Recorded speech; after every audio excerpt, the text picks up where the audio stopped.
Hello, my kiddos. Last time, Gandalf was riding with Pippin to Minas Tirith, which is Gondor. And we finished book 3, now we're in book 4. And who do you remember haven't we read about this whole time in The Two Towers? Well, chapter 1 of book 4 is called The Taming of Smeagol. Here we go. Well, master, we're in a fix and no mistake, said Sam Gamgee. He stood despondently with hunched shoulders beside Frodo and peered out with puckered eyes into the gloom.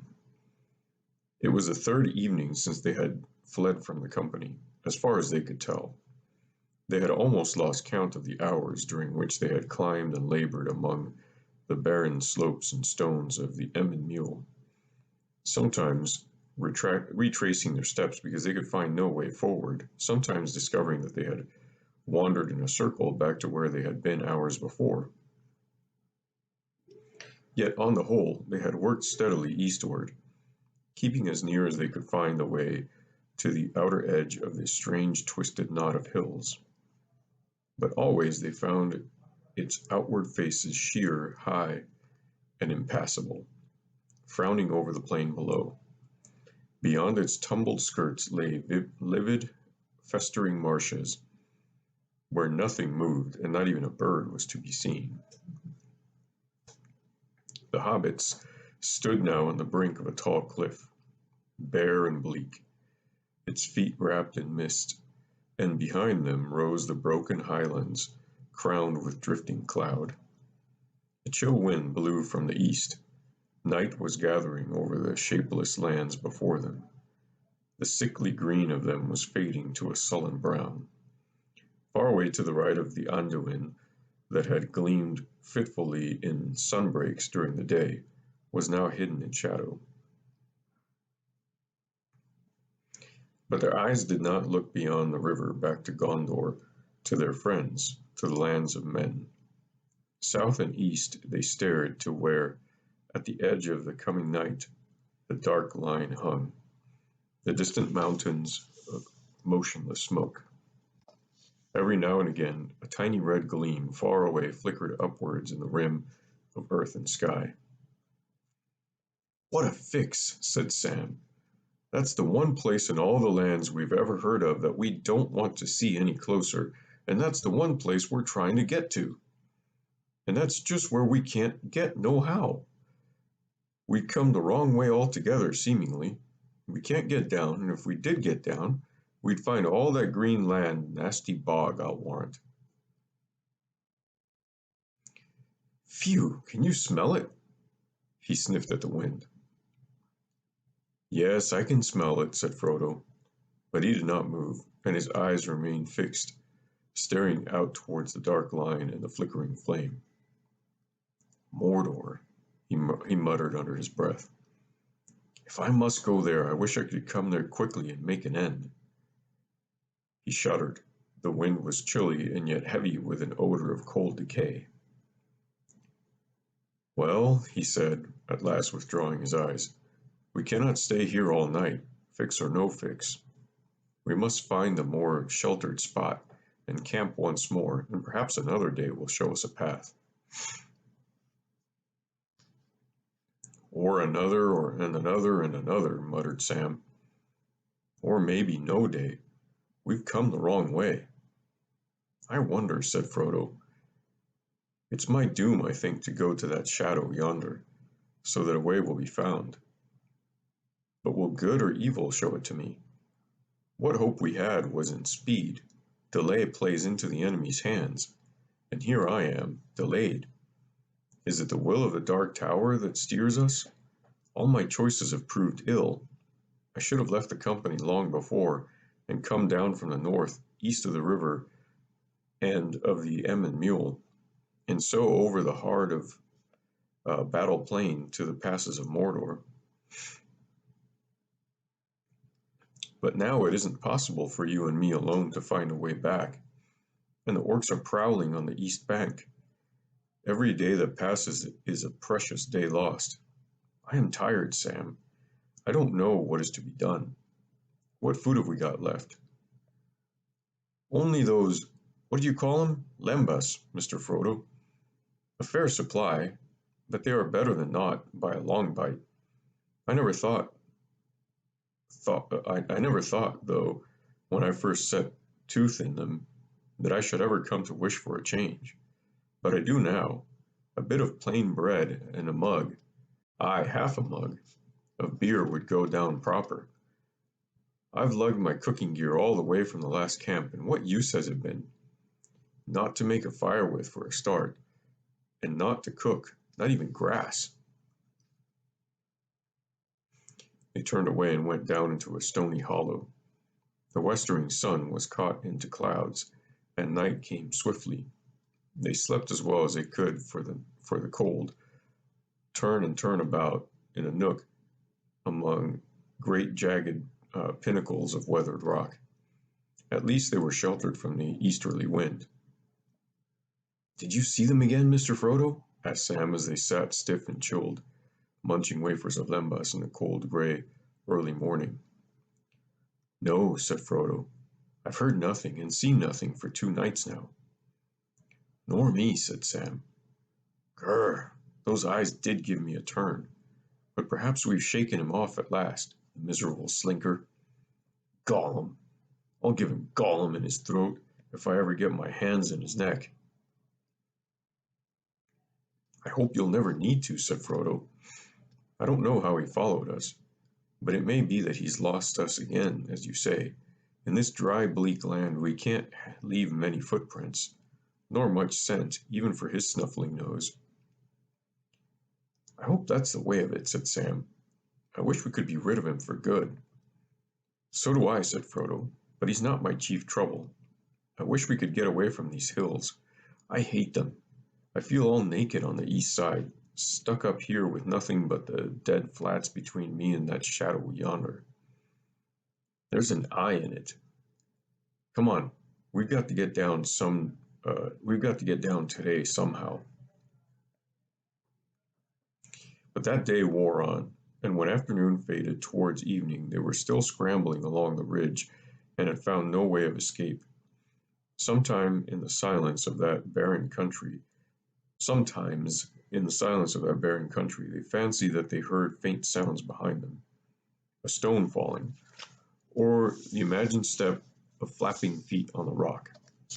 But if they halted and stood still listening, they heard no more. Nothing but the wind sighing over the edges of the stones. Yet even that reminded them of breath softly hissing through sharp teeth. All that day the outer ridge of the Emyn Muil had been bending gradually northward as they struggled on. Along its brink there now stretched a wide, tumbled flat of scored and weathered rock, cut every now and again by trench-like gullies that sloped steeply down to deep notches in the cliff face. To find a path in these clefts, which were becoming deeper and more frequent, Frodo and Sam were driven to their left, well away from the edge, and they did not notice that for several miles they had been going slowly but steadily downhill. The cliff top was sinking towards the level of the lowlands. At last they were brought to a halt.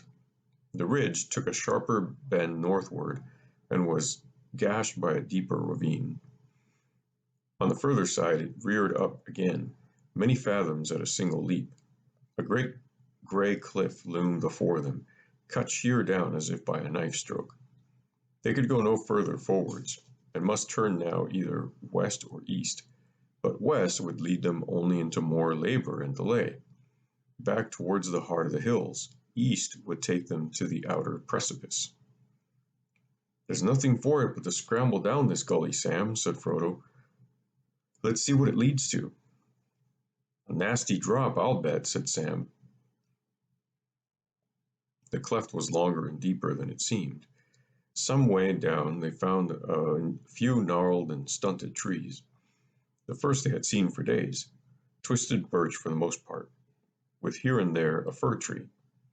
Many were dead and gaunt, bitten by uh, bitten to the core by the eastern winds. Once in milder days there must have been a fair thicket in the ravine, but now, after some 50 yards, the trees came to an end. The old broken stumps straggled on almost to the cliff's brink. The bottom of the gully, which lay along the edge of a rock vault, was rough with broken stone and slanted steeply down. When they came at last to the end of it, Frodo stopped and leaned out. "Look," he said, "we must have come down a long way, or else the cliff has sunk. It's much lower here than it was, and it looks easier, too." Sam knelt beside him and peered reluctantly over the edge. Then he glanced up at the great cliff rising up, away to their left. "Easier," he grunted. "Well, I suppose it's always easier getting down than up. Those as can't fly can jump." "It would be a big jump still," said Frodo. Well, he stood for a moment measuring it with his eyes. "About 18 fathoms, I should guess, not more." "And that's enough," said Sam. "Ugh, how I do hate looking down from a height, but looking's better than climbing." "All the same," said Frodo, "I think we could climb here, and I think we shall have to try. See, the rock is quite different from what it was a few miles back. It has slipped and cracked." The outer fall was indeed no longer sheer, but sloped outwards a little. It looked like a great rampart or sea wall whose foundation had shifted, so that its courses were all twisted and disordered, leaving great fissures and along slanting edges that were in places almost as wide as stairs. "And if we're going to try and get down, we had better try at once. It's getting dark early. I think there's a storm coming." The smoky blur of the mountains in the east was lost in a deeper blackness than was already reaching out westward with long arms. There was a distant mutter of thunder borne on the rising breeze. Frodo sniffed the air and looked up doubtfully at the sky. He strapped his belt outside his cloak and tightened it, and settled his light pack on his back. Then he stepped towards the edge. "I'm going to try it," he said. "Very good," said Sam gloomily, "but I'm going first." "You," said Frodo, "what's made you change your mind about climbing?" "I haven't changed my mind, but it's only sense. Put the one lowest as is most likely to slip. I don't want to come down on top of you and knock you off. No sense in killing two with one fall."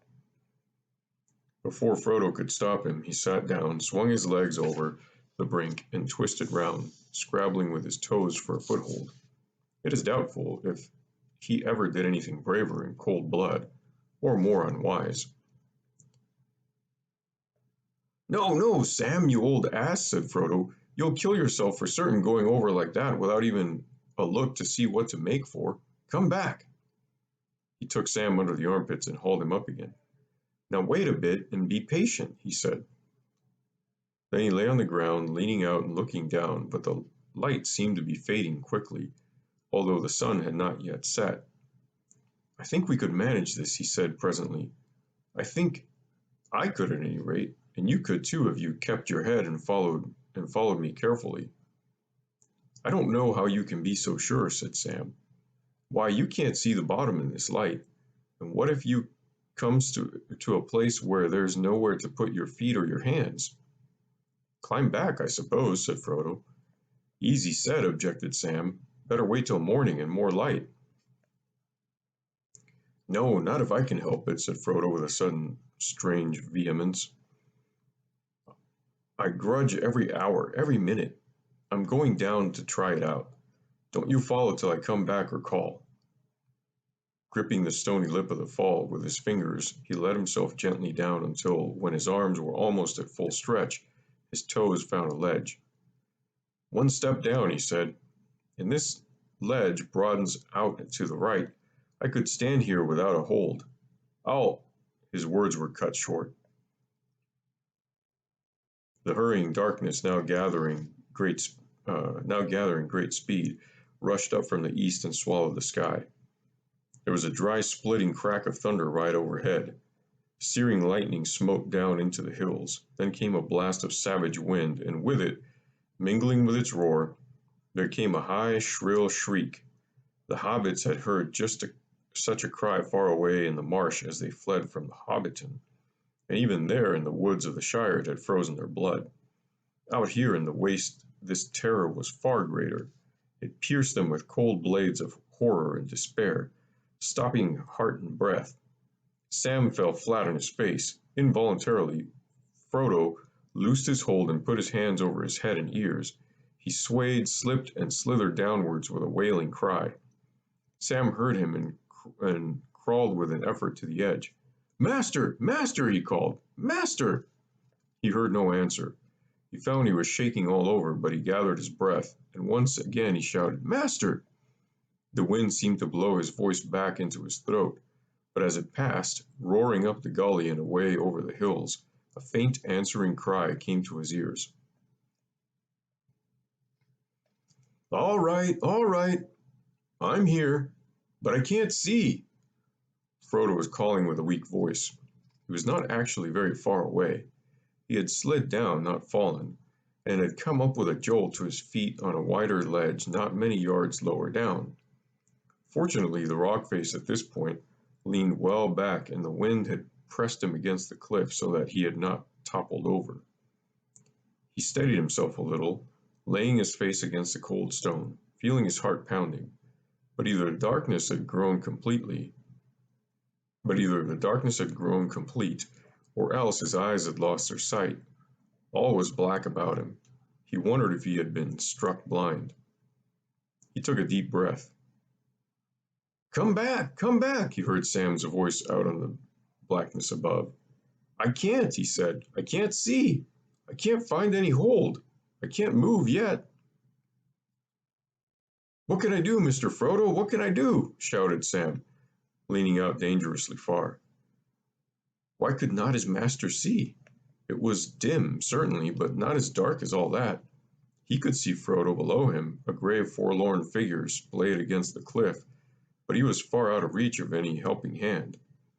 There was another crack of thunder, and then the rain came. In a blinding sheet, mingled with hail, it drove against the cliff, bitter cold. "I'm coming down to you," shouted Sam, though how he hoped to help in any way he could not have said. No, wait," Frodo called back more strongly now. "I shall be better soon. I feel better already. Wait, you can't do anything without a rope." "Rope!" cried Sam, talking wildly to himself in his excitement and relief. "Well, if I don't deserve to be hung on the end of one as a warning to numbskulls, you're nowt but a ninny-hammer, Sam Gamgee. That's what the gaffer said to me often enough, it being a word of his. Rope!" "Stop chattering," cried Frodo, now recovered enough to feel both amused and annoyed. "Never mind your gaffer. Are you trying to tell yourself you've got some rope in your pocket? If so, out with it." "Yes, Mr. Frodo, in my pack and all. Carried it hundreds of miles, and I'd clean forgotten it." "Then get busy and let an end down." Quickly Sam unslung his pack and rummaged in it. There indeed at the bottom was a coil of the silken grey rope made by the folk of Lorien. He cast an end to his master. The darkness seemed to lift from Frodo's eyes, or else his sight was returning. He could see the grey line as it came dangling down, and he thought it had a faint silver sheen. Now that he had some point in the darkness to fix his eyes on, he felt less giddy. Leaning his weight forward, he made the end fast around his waist, and then he grasped the line with both hands. Sam stepped back and braced his feet against a stump a yard or two from the edge. Half hauled, half scrambling, Frodo came up and threw himself on the ground.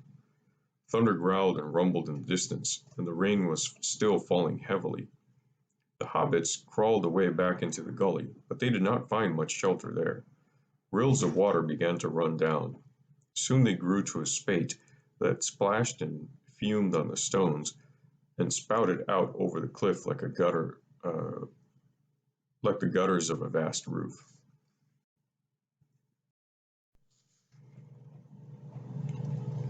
I should have been half drowned down there or washed clean off, said Frodo.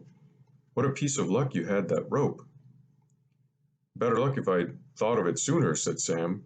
Maybe you remember them putting the ropes in the boats as we started off in the Elvish country.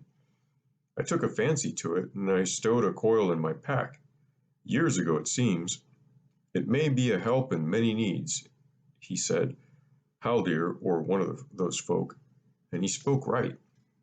A pity I didn't think of bringing another length, said Frodo, but I left the company in such a hurry and confusion. If only we had enough, we could use it to get down. How long is your rope, I wonder? Sam paid it out slowly, measuring it with his arms. 5, 10, 20, 30 ells more or less, he said. Who'd have thought it? Frodo exclaimed. Ah, who would, said Sam. Elves are wonderful folk. It looks a bit thin, but it's tough, and soft as milk to the hands. Packs close, too, and as light as light. Wonderful folk, to be sure. 30 ells, said Frodo, considering. I believe it would be enough. If the storm passes before nightfall, I'm going to try it. The rain's nearly given over already, said Sam. But don't you go doing anything risky in the dim again, Mr. Frodo. And I haven't got over the shriek on the wind yet, if you have. Like a black rider, it sounded. But one up in the air, if they can fly. I'm thinking we'd best lay up in this crack till night's over. And I'm thinking that I won't spend another moment longer than I need stuck up on this ledge with the eyes of the dark country looking over the marshes, said Frodo. With that he stood up and went down to the bottom of the gully again. He looked out. Clear sky was growing in the east once more. The skirts of the storm were lifting, ragged and wet, and the main battle had passed to spread its great wings over the Emyn Muil, upon which the dark thought of Sauron brooded for a while. Thence it turned, smiting the vale of Anduin with hail and lightning, and casting its shadow upon Minas Tirith with threat of war. Then lowering in the mountains and gathering its great spires, it rolled on slowly over Gondor and the skirts of Rohan, until far away the riders on the plains saw its black towers moving behind the sun, and they rode into the west, as they rode into the west. But here, over the desert and the reeking marshes, the deep blue sky of evening opened once more, and a few pallid stars appeared, like small white holes in the canopy above the crescent moon. It's good to be able to see again, said Frodo, breathing deep. Do you know, I thought for a bit that I had lost my sight. From the lightning or something else worse. I could see nothing at all, until the gray rope came down. It seemed to shimmer somehow. It does look sort of silver in the dark, said Sam. Never noticed it before, though I can't remember as I've ever had it out since I first stowed it. But if you're set on climbing, Mr. Frodo, how are you going to use it? 30 ells, or say about 18 fathom. That's no more than your guess at the height of the cliff. Frodo thought for a while. Make it fast to that stump, Sam, he said. Then I think you shall have your wish this time and go first. I'll lower you, and you need do no more than use your feet and hands to fend yourself off the rock.